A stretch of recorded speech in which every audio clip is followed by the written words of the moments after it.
Hi, I'm Hannah. This is Piles of Books, and today I am going to be doing the... Hi, I'm Hannah. This is Piles of Books, and today I'm going to be doing the Girl Scout Cookie Book Tag. 7 questions, and way more books than that. How did I get here?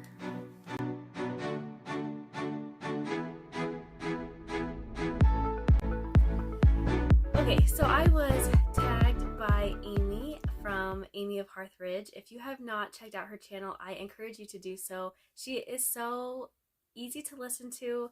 I really enjoy watching her videos. I've been watching her for quite some time actually, so when she found my channel I kind of felt a little bit like a celebrity for just a couple minutes. But yes, I really enjoy watching her. She is extremely creative and I am not that, but I do find a lot of inspiration through her her videos about, especially about like, you know, her book journal or her daily journal, those sorts of things. When she shares stationery stuff, I immediately want to go buy all the things, but I have to stop myself every time because I know I'm not actually going to use it. So anyway, I was really excited when she tagged me in this. I loved watching her version of it. So grab a cup of something. I've got coffee because I'm filming in the morning. I usually film in the afternoon, but today it's the morning. And let's talk about books. Alright, so the first one is Trefoils, a classic novel that you love. Now, I will say that when I was making my list for this, I was trying to think of books that were a little, like, less well known. Just because I personally like learning about new, to me, old books, or newer books too, but specifically classic novels. So I chose The Shepherd of the Hills by Harold Bell Wright. I have talked about this, I believe, in my favorites from 2023 video. Maybe it wasn't that. Anyway, I have talked about this in a video already, but I really enjoy this book a lot. So it takes place in the Ozark Mountains.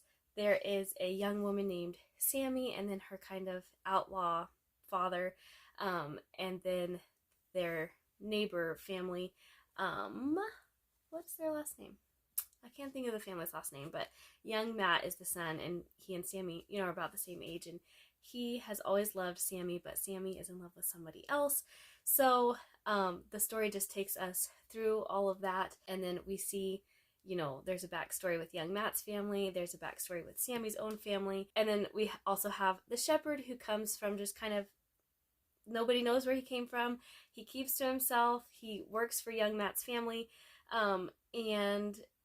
and he also has a backstory that is connected to them, and they don't know that. So this is a really lovely book. I am fond of this book in other ways too. So when I was growing up, our local homeschool group put on a play each year, and my childhood best friend was always in the homeschool play. And then the year that they did The Shepherd of the Hills, my husband, who I didn't even know at the time, was also in the play. So I did go to practices and rehearsals and things with my friend, and so it's just kind of funny to like look back that, you know, my husband and I were there together, but we didn't know each other. And anyway, so this is a really great book. I highly recommend it. It is just a very enjoyable read. The next one is Lemon Ups, a book that you find inspiring.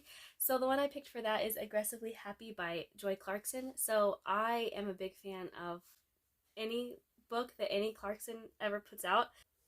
I read this one last fall, I believe. Yeah, in October, I think. And it was good. So I definitely, my personality tends towards pessimism probably most of the time, and so I just enjoyed her talking about this book and finding things in life just to be aggressively happy about. So she talked about you know, different places that she went to, or foods. Oh yeah, in each chapter, at the end of each chapter, she has something to read, something to see, something to listen to, and then something to ponder. So I found those to be very enjoyable.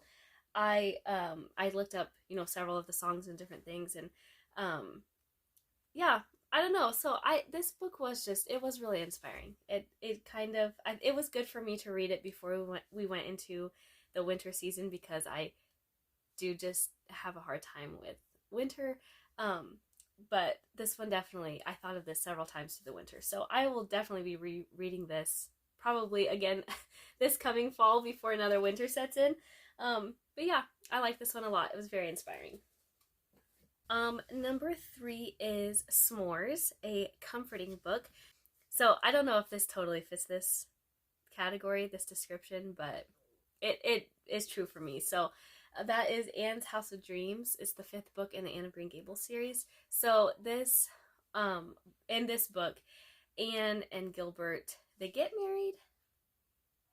They are married. I think maybe they get married at the end of at the one before this.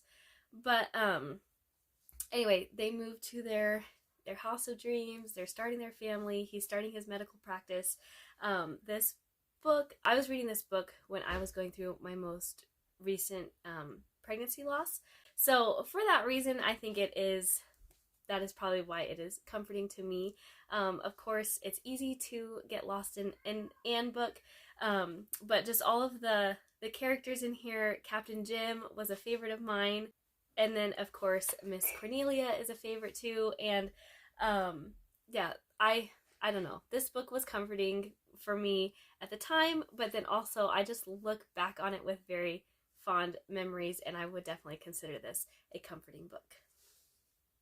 So the next one, Adventurefuls, an adventurous book. I actually have 2 that I chose for this. Oh, my stack is falling over. That's okay. And I chose 2 books for this one, and that is North to the Orient by Anne Morrow Lindbergh, and then Endurance, Shackleton's Incredible Voyage by Alfred Lansing. So in this story, this is the story of Ernest Shackleton.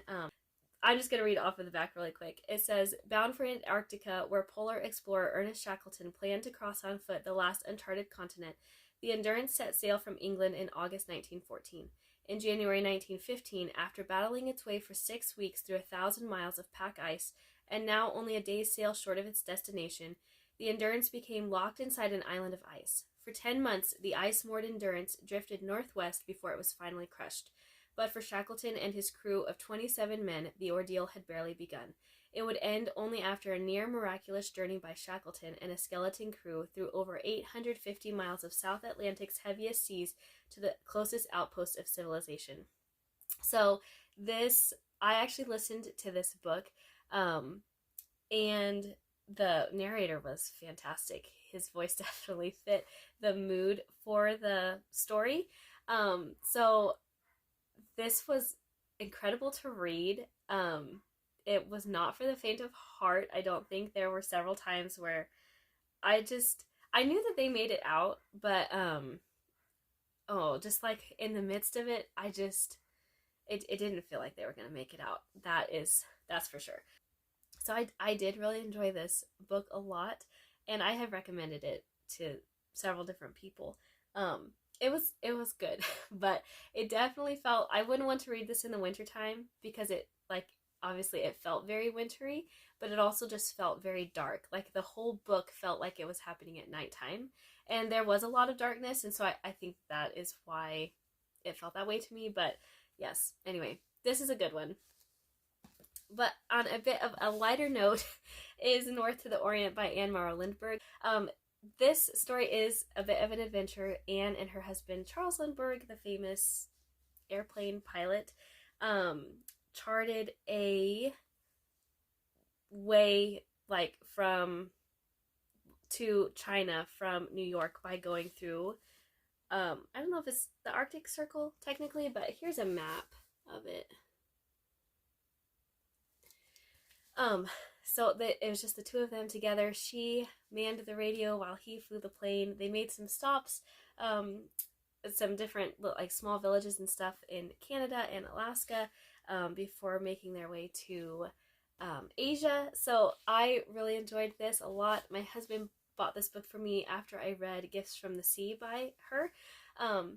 And yes, so while it was an adventure, it wasn't a harrowing experience like Endurance. This was just a very easy, enjoyable, nice read. I liked this one a lot.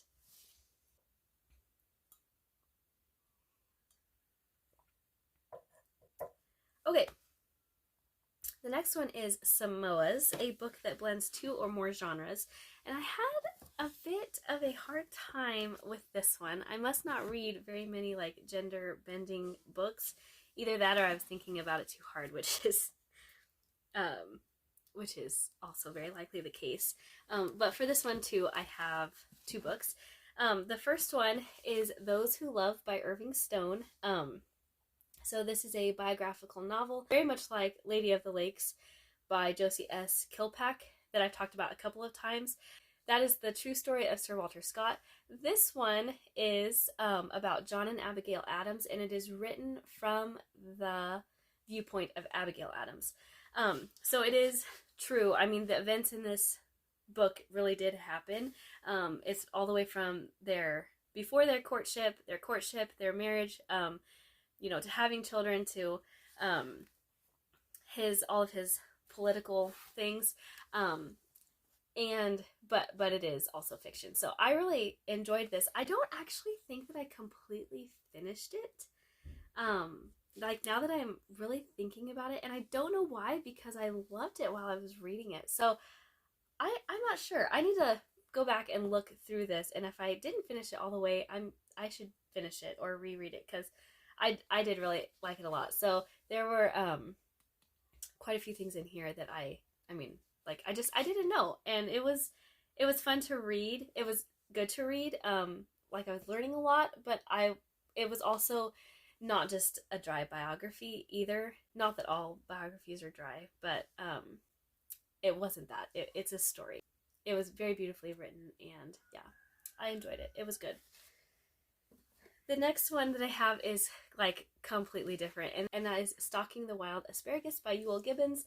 So I don't know, again, like if this one completely fits this, but when I read this book, I just remember thinking like, this is so interesting. So it does say a delightful book on the recognition, gathering, preparation, and use of the natural health foods that grow wild all about us. So there's a lot of like lore in here. There's some like memoir. He talks about, when he was a boy, and a story specifically about him finding wild asparagus. And there's recipes in here, so it is kind of a cookbook as well, but really I don't know. I mean, when I read it, I didn't really know how to categorize it in my mind. Like it was good. It was fun. I'm trying to find some more pictures. So there's just very, simple pictures of some plants, and I don't know, just, stories from his life. Like I said, recipes, different things. I liked this book a lot. This will probably be like required reading for my kids. And then Dosey Does, a book you love and everybody hates, or the other way around, a book you hate that everybody loves. So I've got a couple of options for this as well. I have one for each of those questions. The first one is a book that I loved that everybody hated. Now, not everybody hates this book, but when I was entering it into Goodreads, I was surprised at how many people had a bad review on this book. So that is Anne of Ingleside, the 6th book in Anne of Green Gables. Not only this one, but like all of the later books. I loved these later books, and maybe it's because I am at the time in life where Anne is in these stories. I don't know. I was shocked at how many terrible reviews there were for the later Anne books. That they're about her kids and they're not about her, and just, I don't know. I didn't feel that way at all. I loved these. I loved seeing Anne as a mom, and I was extremely inspired and motivated in so many ways reading about Anne being a mom. Like, this was, I don't know. I just was surprised. So anyway, I loved this book. The only ones that I didn't really care for were Anne of the Island and Anne of Windy Poplars, maybe? 3 and 4? I can't remember. Windy Poplars for sure, but I don't know. Anyway, I was surprised. I loved this book. And the other one that I have is kind of both. I don't know if I love or if I hate this book. I've never been able to decide. And that is actually George Orwell's 1984. So I have Animal Farm by George Orwell to show. I do have a copy of 1984, but I can't find it. I think I lent it out. So if you're a family member of mine and you're watching this video and you have 1984, let me know so that I'm not looking for it. Anyway, I don't really know what to say about 1984. I'm glad I read it. I see why it's an important read. It's not something that I can just recommend willy-nilly. But yeah, I don't really know what else to say about it. I read it over 2 years ago, I think, and I've still never been able to decide if I actually like it or not. So I understand it. I understand the importance of it, but did I like it? I don't know. Did I hate it?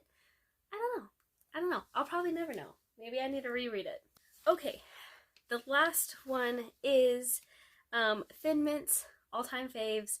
So I just had 5 that I was going to mention really quickly here to end this video. The first one is Cheaper by the Dozen by Frank Gilbreth and Ernestine Gilbreth Carey, I believe is her name.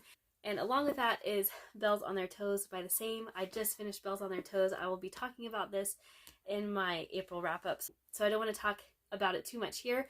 But, these books, they are just a rollicking good time from beginning to end. These books will always, always have a home on my shelves. Another one is The Story of the Trapp Family Singers by Maria Trapp. This book, I read it in high school, and I loved it then. I've always loved the movie. The Sound of Music is my favorite movie. I loved this book in high school. I just reread it at the end of 23, beginning of 24 maybe, and I loved it. It was, this is just such a good book. If you enjoyed the movie The Sound of Music and you haven't read this book, I highly encourage you to. It is so good. Another one is Pride and Prejudice by Jane Austen. I grew up watching the movie, and I always loved the 2005 version with Keira Knightley. I read the book for the first time actually when I was very early postpartum with my third baby. I read it as an ebook on my phone, and I loved it. Always will be a favorite. And then the last one that I have is very different from what I read typically these days, but that is A Gown of Spanish Lace by Jeanette Oke. So I read a bunch of the Jeanette Oke books when I was in high school because they were available to me. And this has stood the test of time. I have read this a few times as an adult. And I don't really know what it is about it. I think it probably just is good memories tied to the first time I read it, that it still is a favorite of mine. I've never reread any Jeanette Oke books except for this one. I don't know what it really is about this one, but it is a favorite, and it will probably always be a favorite of mine. Okay, so that is all I have to share with you today. Thank you so much for being here. I enjoyed doing this tag. I will leave the questions in the description box, so if you choose to do it, please let me know because I would absolutely love to watch your video as well. Please go check out Amy's channel. I will also have that in the description box. I hope that you have a fabulous day, a fabulous rest of the week. It is finally feeling like spring here. I'm so excited. Friday evening, I'm planning on going to a large library book sale that is about an hour away. I'm very excited about that. I think my husband and kids are going with me, so that's going to be a lot of fun. So I'll probably try to take you along a little bit while I'm there, but I expect it to be hectic, so I don't know how that's going to go. So yes, please let me know what you think about these books in the comments below, and we will see you in the next video.